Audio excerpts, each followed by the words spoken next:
E um dos integrantes da quadrilha que comandou um grande assalto a banco em Uberaba foi condenado a 113 anos de prisão.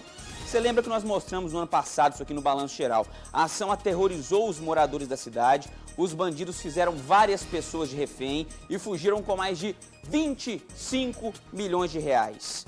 Mas eles foram pegos. E a Juliana Leal traz a condenação de um deles. Ju, bom dia.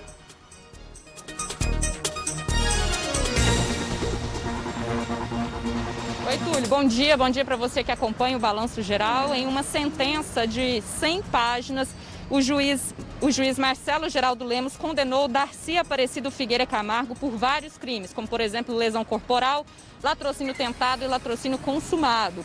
Por esses crimes, a sentença foi de 110 anos e 10 dias de reclusão em regime fechado e 3 anos e 11 meses em regime aberto, totalizando mais de 113 anos de pena. O crime aconteceu na madrugada do dia 27 de junho de 2019, quando uma organização criminosa formada por mais de 20 homens de diferentes cidades assaltaram uma agência bancária aqui em Uberaba. O grupo levou, como você disse, Túlio, de 20 a 25 milhões de reais. De acordo com o processo, o Darcy, o condenado, era um participante privilegiado. Antes do crime, era ele o responsável por observar de um apartamento que foi alugado com essa finalidade a rotina do funcionamento dessa agência. E já no dia do crime, era o Darcy também o responsável por ficar no mesmo apartamento, observando a movimentação dos policiais e repassando a orientação aos comparsas dele que fazia o roubo na agência. Darcy também, assim como os outros integrantes da organização criminosa, conseguiu fugir do cerco policial, mas ele acabou sendo preso na cidade de Campinas, em São Paulo, durante uma operação da Polícia Civil. Agora a Justiça ainda está analisando outros processos que envolvem também os outros participantes do assalto, que foram identificados, e também os que foram presos no dia do crime pela Polícia Militar, Túlio. É isso aí, nós mostramos isso aqui no Balanço Geral já tem um ano. Eu fui para Uberaba na época, eu e o cinegrafista Jefferson Xavier, nós acompanhamos isso aí. Foi uma noite, uma madrugada de terror na cidade de Uberaba. O bando arquitetou esse crime com muito tempo, tiveram muito tempo planejando, alugaram um apartamento, tinha um grupo que ficava espionando a rotina, outros entraram em ação, outros faziam o resgate. Foi tudo orquestrado, coisa de filme mesmo. A madrugada foi de terror, teve gente colocada no capô do carro, feita de refém. A sorte da polícia é que os bandidos entraram na rua errada, ou melhor, na estrada de terra errada na hora da fuga. Então eles acabaram ficando perdidos e a polícia encontrou parte do bando. Parte do bando está presa, parte do bando está sendo procurada e esse aí foi condenado a mais de 100 anos. A gente sabe que pelas regras, pelas leis brasileiras, ele não deve passar de 40 anos na cadeia, mas saiu a condenação dele, como a Juliana falou, um calhamaço de mais de 100 páginas. Obrigado pelas informações, viu, Ju? E teve uma grande apreensão de drogas aqui em Uberlândia, foi numa casa, tinha de tudo. O repórter Júnior Oliveira, que participa do Balanço Geral hoje, está em cima desse caso. Ô, Junão, obrigado, viu, pela participação hoje. Isso foi em qual bairro, hein?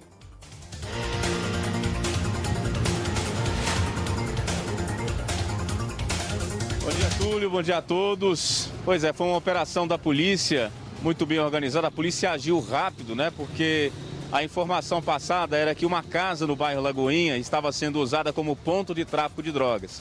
Foi uma denúncia anônima.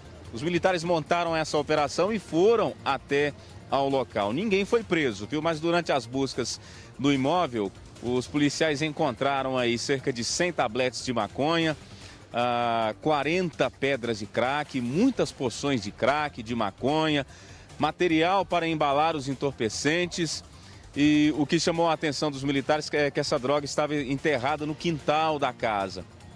Ainda nos quartos, os militares encontraram balança, mais material e porções também de maconha e cerca de 400 pinos de cocaína embalados num saco plástico. Para a polícia ficou claro que o local, além de ser usado para armazenar todo esse entorpecente, também estava sendo usado ali para dividir essa droga entre os traficantes. Outra informação importante da denúncia era que esse carregamento havia chegado no local há poucos minutos. Se a polícia chega um pouco antes, se a denúncia tivesse sido oferecida um pouco antes, provavelmente a polícia teria encontrado aí os suspeitos no local, essa quadrilha. Mas o local estava sozinho, a casa estava vazia, havia poucos móveis no imóvel, que ficou claro para a polícia que realmente o imóvel no bairro Lagoinha estava sendo usado aí para armazenar e também como ponto de tráfico de drogas e divisão de todo esse material. A droga apreendida foi levada para a delegacia, mas a polícia continua aí trabalhando para tentar localizar os suspeitos. Um deles já foi identificado, já está sendo procurado aí pela polícia militar, que trabalha para desarticular agora, identificar, já desarticulou essa quadrilha na região e agora identificar os outros criminosos, os outros suspeitos aí de fazer parte desse bando. Túlio. É isso aí, o Júnior Oliveira preparou uma reportagem completa sobre esse caso. Se a polícia chega um pouquinho mais cedo, pegava os suspeitos, fizeram um mocó pra droga, esconderam o bagulho, mas a polícia encontrou muita droga encontrada numa casa enterrada, droga enterrada no bairro Lagoinha. É daqui a pouco a reportagem completa. O seu Balanço Geral está no ar, pode avisar os parentes, os amigos, o crush e pode participar comigo também pelo Facebook, tá bom?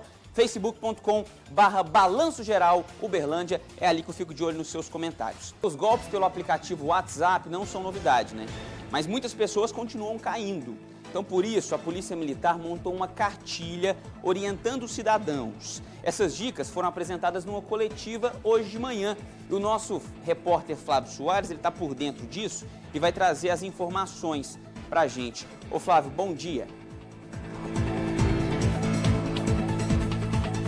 Olá, Túlio, bom dia para você e bom dia para todo mundo que acompanha o Balanço Geral. É como você falou, crimes cada vez mais comuns, inclusive que nós noticiamos diariamente também no Balanço Geral, na nossa programação, na TV Paranaíba. Infelizmente, pessoas que aproveitam de determinadas situações para aplicar golpes e é sempre querendo algo em troca. Claro, quase sempre dinheiro, em negociações, em mensagens que são enviadas para a rede de relacionamentos de quem tem aí o número do WhatsApp. Quem vai falar mais com a gente sobre essa cartilha que foi desenvolvida pela Polícia Militar é o Capitão Menezes. Capitão, é um trabalho de orientação e informação a toda a comunidade, né? Essa cartilha está disponível nas nossas mídias sociais, no nosso Instagram, no nosso Facebook, e foi desenvolvido pelo 32º Batalhão. As dicas, as orientações têm a finalidade de evitar que as pessoas sejam vítimas de clonagem do WhatsApp e o que fazer caso tenham tido o WhatsApp clonado e estejam recebendo comunicações suspeitas. Os autores geralmente obtêm um número de celular por diversas formas e fazem contato com as vítimas solicitando que lhes encaminhem um código de acesso que foi para o celular da vítima. Não repasse esse código de acesso. Não façam isso. Essa é a primeira dica. Muita atenção quanto a isso. Através desse número, ele vai conseguir no outro aparelho fazer a instalação do aplicativo de mensagens e a pessoa, a vítima, automaticamente ficará incomunicável. Se isso acontecer, o que a pessoa deve fazer? Desinstale o aplicativo de mensagens e reinstale de imediato. Isso fará com que o autor, sim, ele é que ficará incomunicável. E não repasse, em hipótese alguma, essa mensagem de SMS, porque as empresas, por exemplo, de anúncio de mercadorias, elas não solicitam como condicionante para fechar o anúncio que se repasse esse código de acesso. Ele não deve ser passado para ninguém. Agora, a dica para a pessoa que recebeu essa comunicação estranha, de alguém que já clonou o celular de uma pessoa conhecida e que, via de regra, vai solicitar alguma quantia indevida, vai criar uma história, cobertura, um subterfúgio qualquer, solicitando que ele faça um depósito em determinada conta, que a pessoa deve fazer de imediato. Por favor, mande uma mensagem de áudio.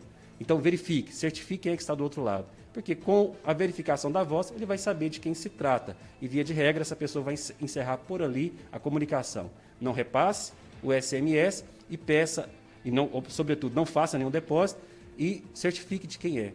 Peça uma mensagem de voz. Capitão, porque nesse tipo de crime a gente tem duas vítimas iniciais. Quer dizer, a vítima do telefone, que perde o número para o estelionatário, e também os amigos ou redes de relacionamento que estão na agenda de contatos dessa vítima inicial, né, que recebe mensagens, geralmente pedindo empréstimo ou algum favor assim, mas sempre na obtenção de vantagens, né? Exatamente. Se foi vítima disso, comunique de imediato a sua rede de contatos, pelas próprias mídias sociais ou ligando, informe que teve o seu celular clonado, possivelmente clonado, e peça que a exclua das redes de contato. Assim nós vamos evitar que outras pessoas sejam vítimas e adote essa providência. Desinstale o aplicativo e reinstale, que a pessoa vai receber um novo código de acesso que não deve ser compartilhado. Ao fazer essa nova instalação, automaticamente o autor do outro lado vai ficar incomunicável e vai desabilitar a comunicação dele. Capitão, como é que as pessoas podem ter acesso a essa cartilha? Que ela é virtual, ela está na internet. Qualquer pessoa pode ter acesso, né? Pode acessar o Facebook aqui da 9ª Região da Polícia Militar, da P5 aqui da região, bem como o nosso Instagram. Essa cartilha está lá disponível para a população ir lá e ler com atenção. Tem dicas muito importantes que vão evitar que as pessoas sejam vítimas. Capitão, muito obrigado pela entrevista, pelas informações.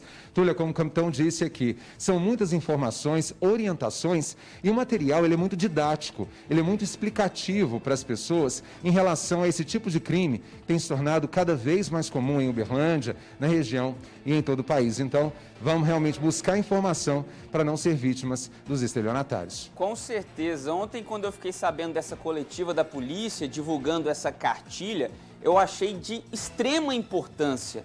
Eu fiquei feliz demais de saber que a Polícia Militar está trabalhando focada nisso também, prevenir crimes como essa cartilha que está disponível nas redes sociais. O comandante deu algumas dicas já, como se alguém aparecer pedindo grana, pede o áudio para você confirmar que é a pessoa mesmo do outro lado. Tem como você também fazer uma dupla verificação no seu WhatsApp. É só ir lá nas configurações. Essas e outras dicas estão nas redes sociais da Polícia Militar, tá? É só você entrar no Facebook ou no Instagram. Obrigado, Flávio Soares. A tela do Balanço Geral, a gente não para não. Coloca o vídeo aí. É o momento em que uma mulher, ela furta dinheiro de uma clínica na cidade de Araxá. É essa aí, ó. Ela tá de olho, a recepcionista não tá ali e ela vai na gaveta e vai tirar a bolada. A Juliana Leal vai participar comigo e vai contar quanto que essa mulher levou, Ju. Túlia, ela conseguiu levar R$650 dessa clínica de estética que fica na cidade de Araxá. O furto aconteceu por volta de 12:30, ou seja, já ainda estava tarde, ainda à luz do dia. Ela entrou, as câmeras de segurança flagraram o momento, né? Que essa mulher entrou aí no estabelecimento, ela chega, ela começa a olhar para o lado, observando se ninguém está vendo ela.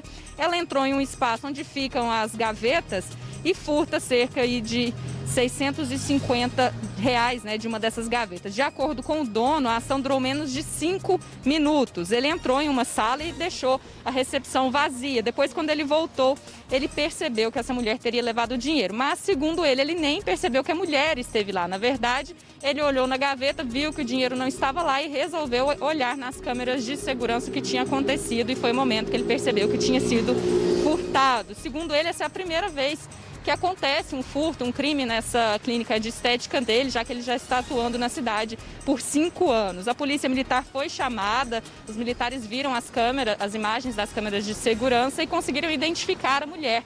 Ela foi encontrada na cidade de Araxá e foi encaminhada para a Delegacia de Polícia Civil. A polícia conseguiu até recuperar parte desse dinheiro que foi furtado. A mulher, Túlia, é conhecida na cidade por pedir dinheiro na rua para comprar remédios. Obrigado pelas informações, por isso que é bom ter aquele sininho quando entra, sabe? Aquele apitinho. Porque eu quando essa história chegou pra gente aqui, eu achei que era uma cliente, estava esperando algum atendimento, alguma coisa, mas a Ju acabou de contar que não. Pelo jeito, ela viu que não tinha ninguém, entrou, você vê que ela abre a primeira porta ali, depois ela puxa a gaveta e tira a grana e sumiu. Ela entrou, viu que não tinha nenhuma movimentação, não estava aparecendo ninguém por ali. E ó, e tem um celular aí em cima, ela não deve ter levado porque não deve ter visto. Porque senão, na situação que ela estava, nessa sede de levar alguma coisa, ela teria levado o celular também. Pode vir aqui para mim, porque em Coromandel, 2 jovens foram presos com mais de 60 buchas de maconha. O Júnior Oliveira vai participar de novo? Junão, eu fiquei sabendo que tentaram até engolir a droga para esconder, né? Para fugir do flagrante aí, mas não conseguiram, é isso mesmo? Exatamente, a polícia fazia um patrulhamento de rotina lá pela cidade. Quando viu os 2 suspeitos, os suspeitos logo apresentaram um certo nervosismo, né, assim dizendo. Aí os militares resolveram fazer a abordagem. Só que quando eles perceberam a aproximação dos policiais, um dos suspeitos tentou engolir uma bucha de maconha. Claro que a polícia ajudou a desengasgar o rapaz. Mas durante uma conversa, eles indicaram para a polícia uma residência onde um deles mora. A polícia foi até o local e aí veio a surpresa, né? Porque a polícia já tinha suspeita aí que eles tinham mais droga escondida. No local a polícia encontrou 60 buchas de maconha, porções de cocaína, mais 11 tabletes e cerca de R$600 em dinheiro. Levantou logo aí a suspeita da polícia que eles usavam a residência para traficar. Os dois suspeitos aí de 21 e 29 anos foram presos em flagrante por tráfico de drogas e levados para a delegacia com toda a maconha apreendida e o dinheiro. Agora vão ter que se explicar para o delegado aí que a Polícia Civil vai seguir agora investigando aí essa possibilidade do tráfico de drogas naquela região ali da cidade. Túlio. Obrigado pelos detalhes, viu, Júnior? Agora, olha só esse outro caso. O homem parou na estrada para tirar água do joelho na rodovia. Sabe como é aquele aperto, estava longe do destino dele. Ele parou para fazer o xixi na beira da rodovia e aí a Juliana Leal vai contar o que aconteceu.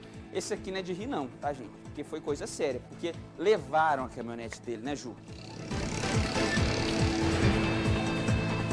Exatamente, levaram a caminhonete, levaram documentos e também dinheiro dessa vítima, um homem de 42 anos que contou para a Polícia Militar que estava trafegando pela LMG 798, próximo à cidade da Badia dos Dourados, e ali próximo ao quilômetro 28, Túlio. Ele ficou com vontade de fazer xixi, precisou ir no banheiro, só que aí não tinha nenhum posto perto, ele foi e encostou a caminhonete ali às margens da rodovia para poder aliviar, fazer xixi. Só que quando ele desceu da caminhonete, ele foi abordado por dois homens que, segundo a vítima, chegaram em uma motocicleta. Os homens chegaram próximo à vítima, simularam que estavam armados e aí eles fizeram a abordagem, falaram que era um assalto e pediram também o dinheiro, os documentos e a chave do veículo. Logo em seguida, quando a vítima entregou tudo que eles pediram, os homens, um fugiu na motocicleta e outro fugiu no veículo dele. A vítima chamou a Polícia Militar logo em seguida e passou para eles as características, desses dois homens, desses dois jovens. Um deles os dois são morenos, um deles alto, forte, vestia blusa de frio cor escura, já o outro estatura mediana. Túlio, agora a Polícia Militar com todas essas características, está em busca desses dois homens que aproveitaram esse momento aí que esse homem foi fazer xixi para fazer um assalto. Com certeza, essa dupla estava só esperando a oportunidade que surgiu quando esse homem aí foi tirar água do joelho na beira da rodovia. Obrigado pelas informações, viu, Juliana? Vou continuar aqui porque eu vou pedir a cartela aqui de Uberlândia, eu quero atualizar os dados da Covid-19 aqui no município. Porque ontem à tarde saiu o boletim atualizado, que a Uberlândia, a Secretaria de Saúde divulga toda tarde. Então vamos ver a situação, Segundo a Secretaria de Saúde de Uberlândia, segundo esse último levantamento, Uberlândia tem 2.008 casos suspeitos, casos descartados são 39.599, casos confirmados 12.359 e novos casos 106 casos. Assim a gente volta para seguindo aquela média que estava acontecendo antes daquela variação louca, de ontem, que estava parecendo que a situação estava tranquila na cidade de Uberlândia. Tem uma morte sendo investigada e 222 pessoas morreram de Covid-19 aqui no município, infelizmente, tá? 8.232 pessoas se recuperaram da doença, 81% dos leitos da rede pública municipal estão ocupados, isso representa que 15 leitos de UTI na rede pública municipal estão vazios, Lembrando que 10 novos leitos de UTI foram disponibilizados no Hospital Municipal, então tinha tempo que a gente não via no boletim que Uberlândia tinha 15 leitos de UTI na rede pública disponíveis. Pode vir aqui para mim, porque eu quero sua atenção agora que está em casa, tem muita gente perguntando no Facebook, tem muita gente na dúvida, o que vai ser a partir de amanhã? Daqui a pouco a gente conversa melhor sobre isso, mas vamos lembrar que hoje é o último dia do decreto municipal que está em vigor em Uberlândia e regulamenta o funcionamento do comércio. Até hoje, vale aquele esquema. As lojas nos bairros funcionam até às 18 horas, as lojas do centro fecham às 4 da tarde. O Júnior está lá no Centrão porque é o seguinte, Júnior, é uma ordem da Justiça. O Estado até que dilatou esse prazo para os municípios começarem a fazer parte do Minas Consciente, mas é uma ordem da Justiça e ordem da Justiça não se discute, tem que cumprir. Primeiro, eu quero que você me diga, se a prefeitura se manifestou sobre isso e como é que está a movimentação, pelo que você está percebendo. Hoje o centro está mais movimentado porque as pessoas estão na dúvida do que vai rolar a partir de amanhã, ou o morador de Uberlândia segurou a onda e está em casa? Conta para mim.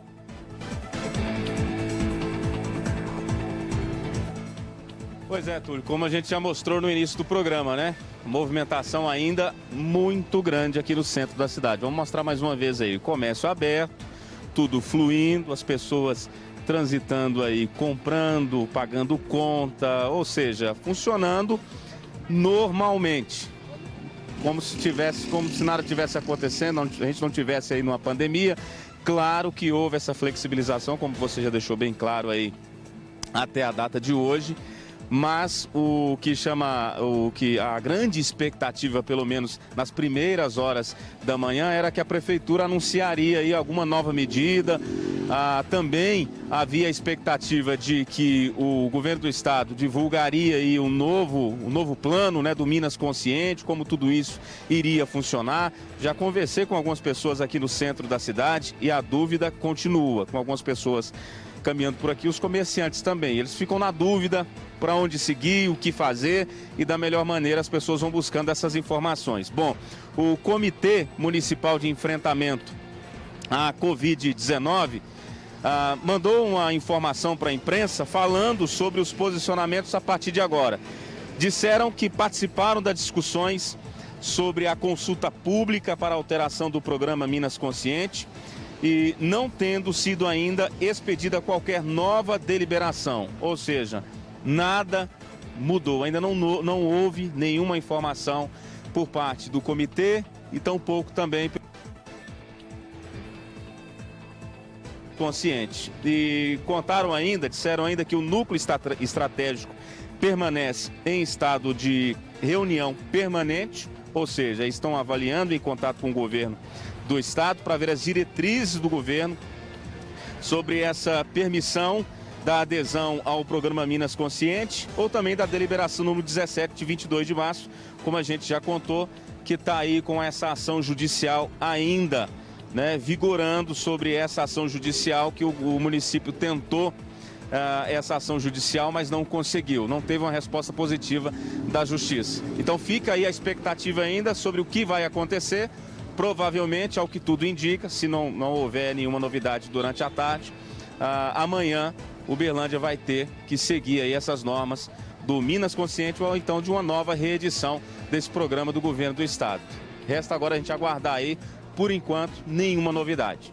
É isso aí, Júnior Oliveira. Por enquanto fica como tá, mas o que tá vale até hoje, tá? Acaba hoje esse decreto do município. É uma decisão da Justiça, do Tribunal de Justiça de Minas Gerais, que os municípios que não faziam parte do Minas Consciente passassem a fazer parte desse programa do governo.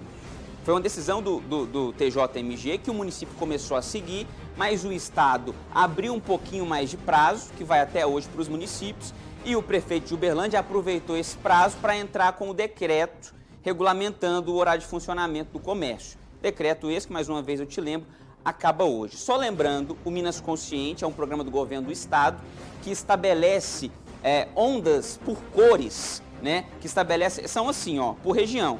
Dividiu o estado por região e cada região recebe uma onda de cor que determina o que pode funcionar, qual área econômica pode funcionar. O Minas Consciente hoje está dessa forma. Uberlândia está na região Triângulo Norte, em cima dessa Triângulo Sul aí, ó. Uberlândia hoje estaria na onda verde. Se hoje o estado não apresentar nada de diferente, amanhã Uberlândia entraria na onda verde e ia ter que fechar quase tudo de novo. Região Triângulo Sul, Noroeste, Centro-Sul, Sudeste está na onda branca, que é a etapa depois da verde. Região Norte, Leste do Sul e Sul está na onda amarela. A última onda é a onda vermelha e ainda tem depois a onda roxa, que é o que pode abrir depois da pandemia. Mas aí é o seguinte, pode vir aqui para mim, porque o Estado, o secretário de Saúde, o governador do Estado de Minas Gerais, eles têm prometido mudanças nesse programa Minas Consciente. A promessa é essa, por isso que há a expectativa aqui no município, dos lojistas, até da própria prefeitura, que chegue a algo mais brando, que flexibilize o funcionamento do comércio. O Estado abriu até uma consulta pública, a Prefeitura de Uberlândia participou também dessa consulta pública, que você de casa, qualquer pessoa poderia participar, e o município, ele pede uma maior autonomia nisso, que a cidade decida a onda que ela tem que estar. Por exemplo, o prefeito chega, ouvindo o comitê, claro, e diga, olha, Uberlândia está na onda verde, Uberlândia está na onda branca, Uberlândia está na onda amarela, e por aí vai. Isso foi um pedido da Prefeitura de Uberlândia, mas a gente não sabe se ele vai ser acatado.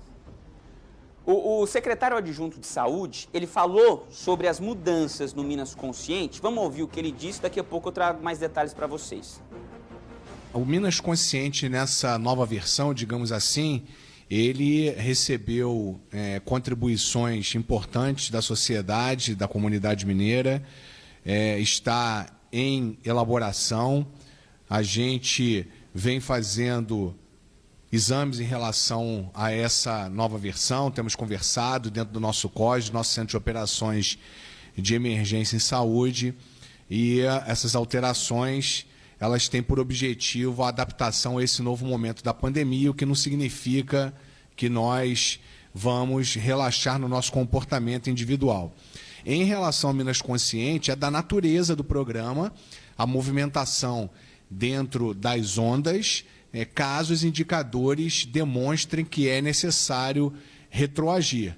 Assim como aqueles que demonstram indicadores melhores, eles eventualmente podem evoluir na abertura das suas atividades. Está aí o Marcelo Cabral, subsecretário de Saúde do Estado de Minas Gerais, falando sobre o Minas Consciente, porque a expectativa é que essa nova versão que deve ser apresentada hoje chegue de uma forma mais branda que a primeira. Por quê? Ele falou sobre a atualização da situação, porque quando saiu o Minas Consciente lá atrás, há alguns meses, o Minas Gerais passava por um estágio da pandemia. Agora o estágio é outro. A Secretaria de Saúde do Estado acredita que Minas Gerais já está começando a entrar na fase de queda na curva epidemiológica. Então, por isso que todo mundo está na expectativa de que vai vir algo melhor, digamos assim. Isso no olhar do lojista, isso no olhar do empresário. E por que deve vir algo melhor para o lojista, para o empresário? Porque Minas Gerais, segundo a Secretaria de Saúde, tem apresentado aí melhora nos números de leitos de UTI disponíveis aqui no estado. Uberlândia também está seguindo essa onda. A gente viu que tem 15 leitos de UTI disponível na rede municipal. Há muito tempo o município não apresentava um número como esse. Então, a expectativa é essa, tá? Por exemplo, por quê? Por causa dos números. Vamos atualizar os números do estado? São 119.394 casos confirmados de Covid-19. 26.991 casos em acompanhamento e 89.795 pessoas se recuperaram da Covid-19. Mortes são 2.608 mortes por Covid-19 aqui em Minas Gerais. Então, atenção, esses números que a Secretaria de Saúde do Estado, repito, considera bons, a Secretaria acha que estamos entrando na fase de queda na curva epidemiológica. Então, por conta desses números e dos leitos de UTI que estão disponíveis em todo o estado e também aqui no município de Uberlândia, a expectativa é que chegue um Minas Consciente menos severo. Pode ser que amanhã o comércio volte a abrir as portas em Uberlândia, ou melhor, continue de portas abertas, mas agora sob a batuta do estado. Você vai descobrir isso, o que vai virar? Na programação da TV Paranaíba mais tarde, porque 4h30 está marcado para as 4h30 da tarde de hoje, uma coletiva com o governador do estado, Romeu Zema, para divulgar essas mudanças no Minas Consciente. Ele divulgou, ele disse que vai sair algo novo. Se ele disse, agora ele vai ter que cumprir, porque se não sair nada hoje, amanhã a gente volta para aquele estágio da onda verde, sabe, que fecha tudo, quase. Mas deve sair. O governador Romeu Zema disse que vai anunciar isso hoje às 4h30 da tarde. Então, às 6 horas, a gente entra com essas atualizações no Cidade Alerta Minas. E logo depois tem o JP, o Jornal Paranaíba, também entrando nessa informação com você. Então, fique atento. Não tem nada confirmado ainda, é tudo na base da especulação. Pode ser que o número de ondas diminua, né? A gente tem a onda verde, a onda branca, amarela, vermelha até a roxa. O secretário falou comigo semana passada, ele disse que pode diminuir esse número de ondas, dependendo do que é onda verde e onda branca, se torna tudo onda verde ou se torna tudo onda branca. Então pode mudar.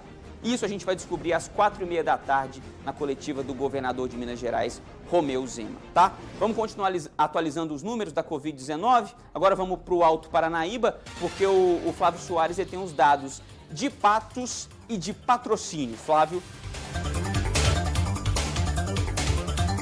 É isso mesmo, viu, Túlio? A grande preocupação nossa é trazer diariamente o levantamento, né, da vigilância epidemiológica em relação ao número de casos confirmados, de mortes também.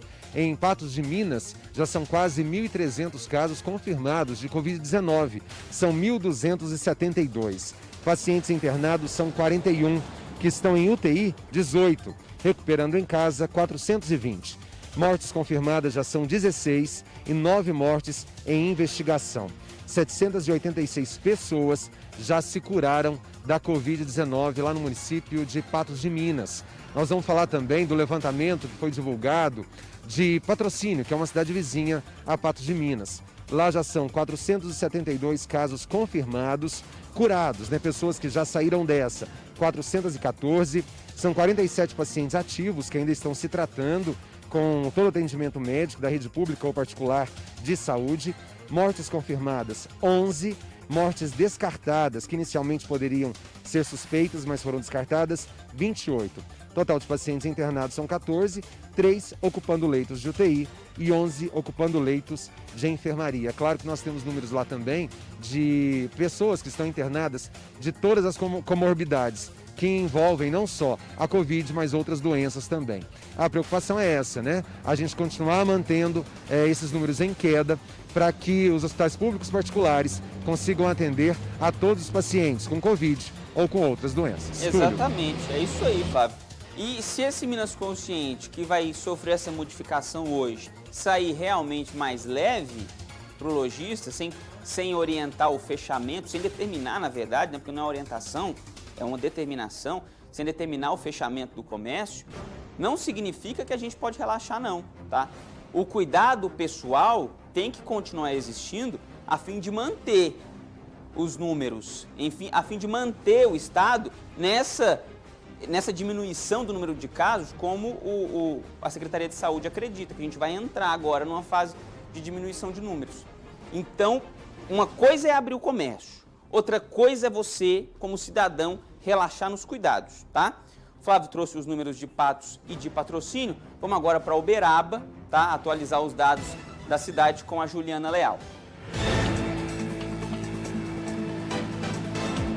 Túlio, com a divulgação do último boletim epidemiológico pela Secretaria Municipal de Saúde, foram confirmadas outras 2 mortes que foram causadas pela Covid-19 aqui em Uberaba. As vítimas eram 2 idosos, um homem de 70 anos que ficou internado por 13 dias no hospital regional e uma mulher de 60 anos que ficou internada por 19 dias em um hospital público aqui da cidade. Ainda de acordo com o boletim que foi divulgado ontem, houve uma mudança nesse boletim. Agora, além do número de pessoas que estão internadas nos leitos que são específicos para o tratamento da Covid, a população de Uberaba também pode saber quantas pessoas estão internadas que são moradores de Uberaba e quantas pessoas estão internadas aqui nos leitos de Uberaba, mas são moradores de outros municípios da região.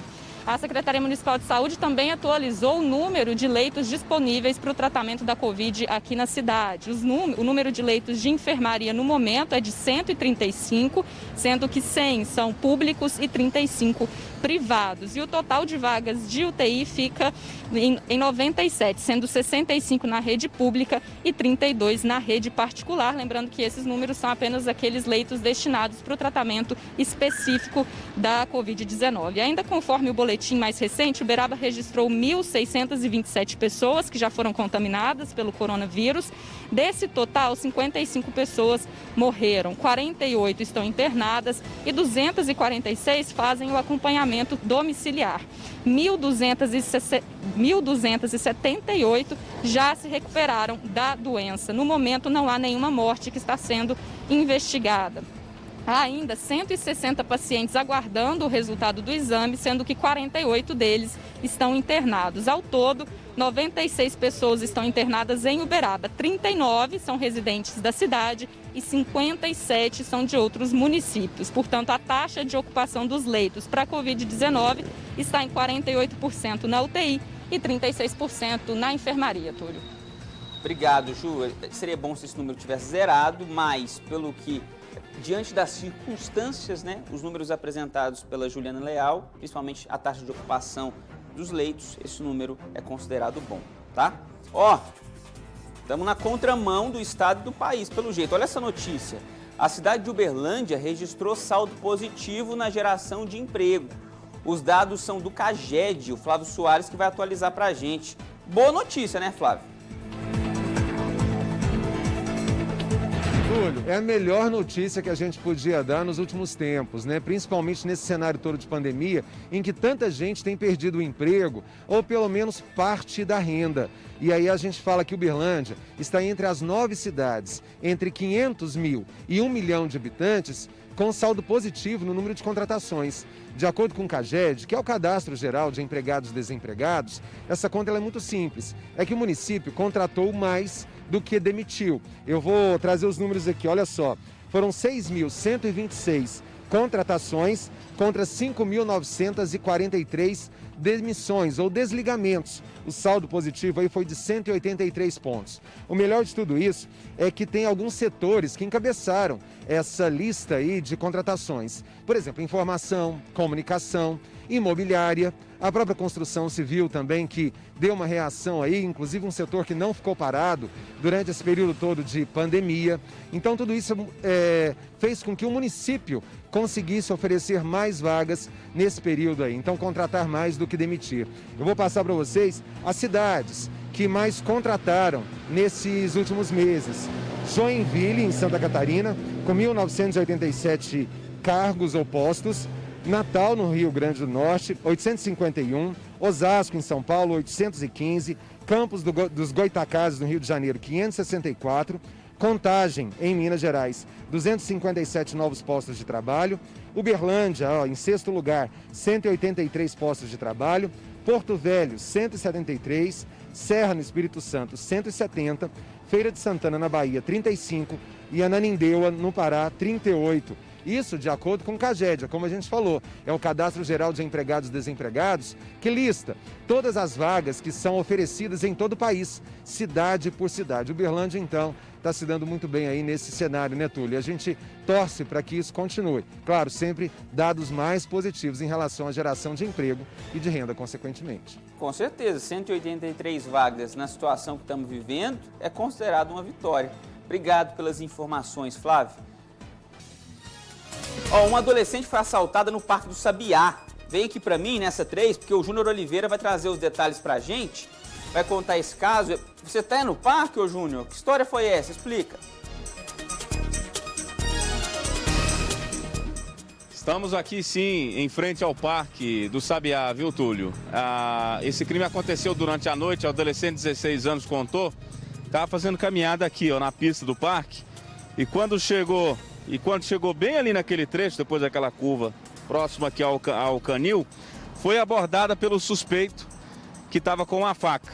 O suspeito anunciou o assalto, obrigou ela a entregar o celular. Logo em seguida, o bandido pulou aqui o alambrado e fugiu sentido a 050. A jovem, a adolescente desesperada, conseguiu pedir ajuda aos seguranças aqui do local, que chamaram a polícia militar. A polícia fez buscas aqui pela região na tentativa de encontrar esse suspeito, de prender esse suspeito, esse assaltante. Não encontrou o criminoso. Mas pouco tempo depois de fazer um rastreamento no celular da vítima, a polícia conseguiu encontrar o aparelho aqui próximo ao local do crime. A nossa produção fez contato com a fundação responsável pela administração aqui do parque. Vou ler a nota aqui da fundação que informou que mantém a parceria com a Polícia Militar e que tem intensificado as ações de prevenção e combate para melhorar a segurança dos usuários do Parque do Sabiá e garantir a proteção do patrimônio público. Nesse caso, envolvendo aqui esse assalto contra essa adolescente, a Fundação, a Futel, ainda informou que poucos minutos depois que aconteceu, no momento em que aconteceu o crime, os agentes de segurança agiram rapidamente, acionaram a polícia e deram todo o auxílio à vítima aqui no local.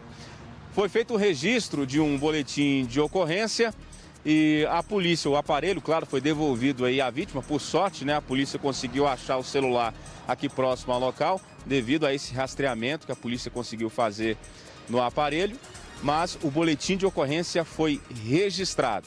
E a polícia também prometeu fazer mais patrulhamento aqui nessa região, principalmente durante a noite, porque já tem acontecido alguns casos de assalto aqui nessa mesma região. Porque aqui, durante a noite, pelo que a gente pôde perceber e em conversa com alguns usuários, fica um pouco escuro e acontece alguns furtos e assaltos periodicamente nessa mesma região aqui, viu, Túlio?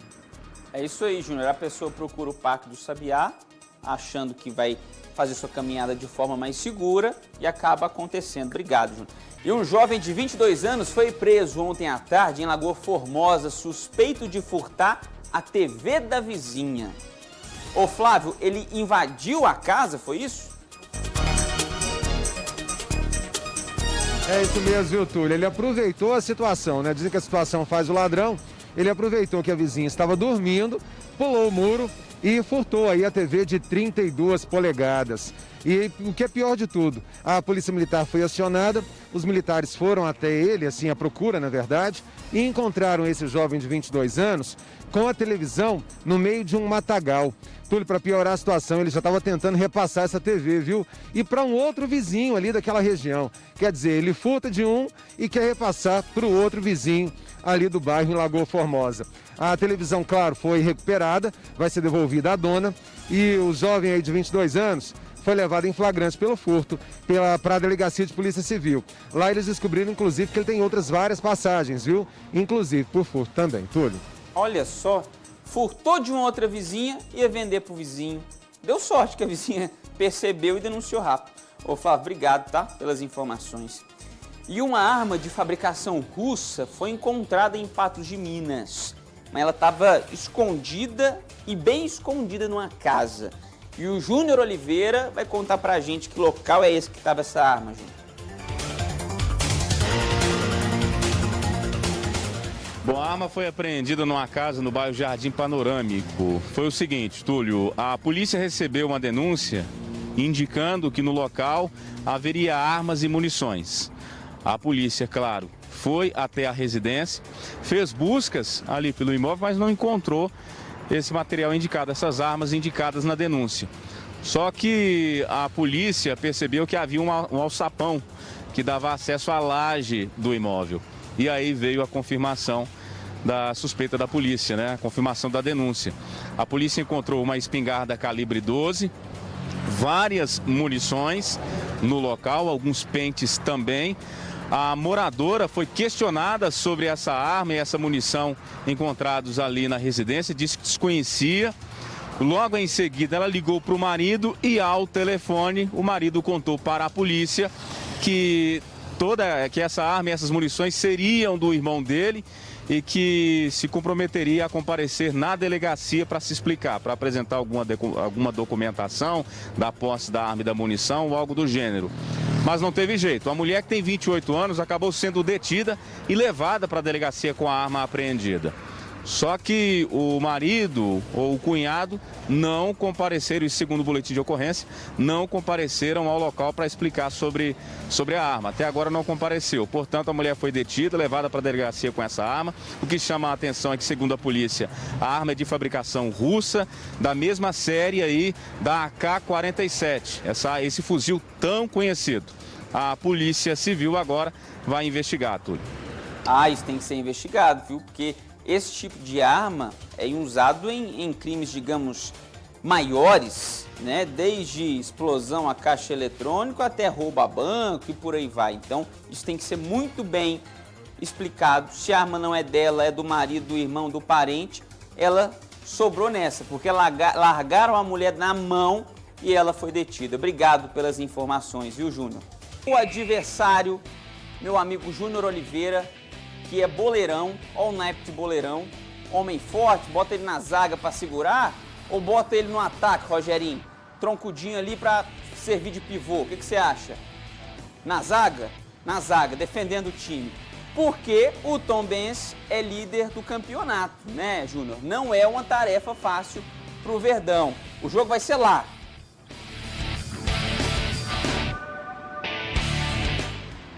Às 9h30 da noite, grande expectativa dos torcedores aqui de Uberlândia. O Tombense e o Uberlândia vão se enfrentar lá na cidade e, pelo que a gente pôde perceber, a expectativa é muito grande. E o time da casa é a surpresa da competição e está na liderança do Campeonato Mineiro. O Tombense, conhecido como Gavião Carcará, já está classificado para as semifinais do estadual e joga para terminar aí a primeira fase no topo, né, da tabela. O Verdão já está garantido no troféu Inconfidência e a vaga na Série D do Brasileirão do próximo ano. Os torcedores já comemoram. Os dois times já se enfrentaram 2 vezes na primeira divisão e o Verdão nunca venceu a equipe de Tombos. São 3 duelos e 3 derrotas. Será que agora vai, Túlio? Sempre tomou tombo do Tombense. Qual o seu palpite para o jogo, Júnior? Cara, vou ser tímido aí, vou colocar 2-0 pro Uberlândia. 2-0, então você está de acordo com o Paulo Dantas aqui, está chutando 2-0. O Hércules Oliveira também está chutando 2-0. Já o David está achando que vai ser 2-1 para o Verdão na base do sofrimento, porque se não sofrer não é Uberlândia Esporte Clube. Obrigado pelas informações, viu, Júnior?